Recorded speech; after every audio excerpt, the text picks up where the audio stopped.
After 96 years of life, my grandfather has gone home, undoubtedly to receive a more than deserved, well done, good and faithful servant. Grandpa E lived in the house next door my whole life as I grew up. He was always right there. He taught me the skills and patience I needed to learn how to grow a garden and fish for bluegill and bass in the pond between our houses. As we carried the day's catch to his barn to clean for dinner, we'd walk past his garden, immaculate and green in the backyard. I would often see him cultivating it with care and precision.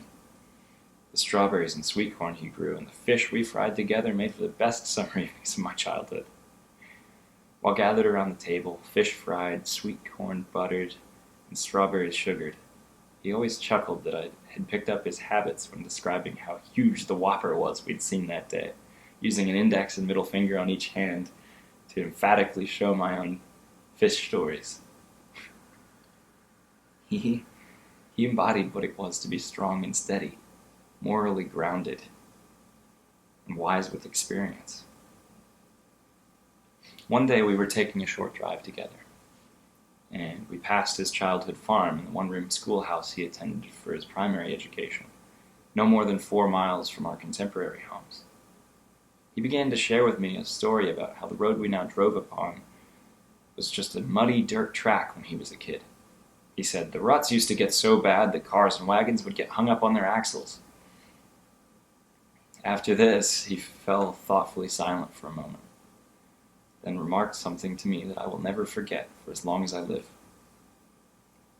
My grandfather looked at me with a firm intention behind his voice and said, "Anything you build, whether it's a road, a house, or a life, has to start with a strong foundation if it's going to stand the test of time." That thought, a simple yet radically practical idea, has echoed countless times through my mind in the years since. Whether I'm driving down that road or struggling through a time of growth in my life, when I'm waiting for the fish to bite, tending my own garden, constructing a career, or going through a difficult time in a relationship, when I'm wondering why I would go to the trouble of baiting a hook, planting a pack of seeds, investing in something down the road at some distant point in the future. That's when I think there's exactly the point. Doing the right thing now, whether or not there's an instant positive result, even when it's hard or requires sacrifice, is worth it. It's about laying a foundation. By doing the right things, by being faithful and consistent, my grandfather laid a foundation for a long and fruitful life. For my father's family, for me, for my cousins, nephews, and my unborn niece, for the kids I'll have someday. He overcame hardship in the Great Depression, fought fascism in Europe during World War II, returned home to his wife, raised a family in which every child was able to pursue the life they wanted to create for themselves, and worked nearly a half-century career at General Electric, all before I was even born. In his 80s, he was still riding his bike, which he'd used to check in on happenings around our farm. He once even stopped a ride to play basketball with me in the driveway. Imagine that, seeing an 88-year-old swishing a basket beneath an Indiana sunset, using the same underhand free throw form he used in high school. He was still present, still investing in those he loved. At every point, with every step, every challenge he surmounted, and every corner he didn't cut, he was pouring footers and reinforcing concrete for the house that he was building.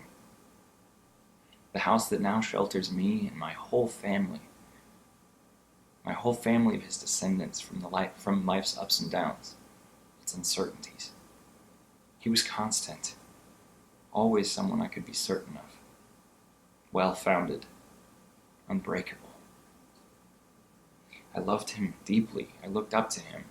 I'll be eternally indebted for everything he gave to me, my family, and his further posterity, whose lives build from the strong rock of his foundation.